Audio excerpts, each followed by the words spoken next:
18ஆம் படி தாண்டி பகவானை உரை வேண்டி கற்பூர ஜோதிதனை கண்டோம் ஐயா.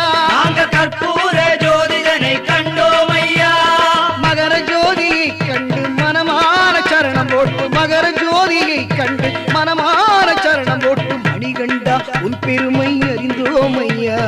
மணிகண்டா உன் பெருமை அறிந்தோம் ஐயா. சாமியே சரணம் ஐயப்பா சரணம் சுவாமியே சரணம்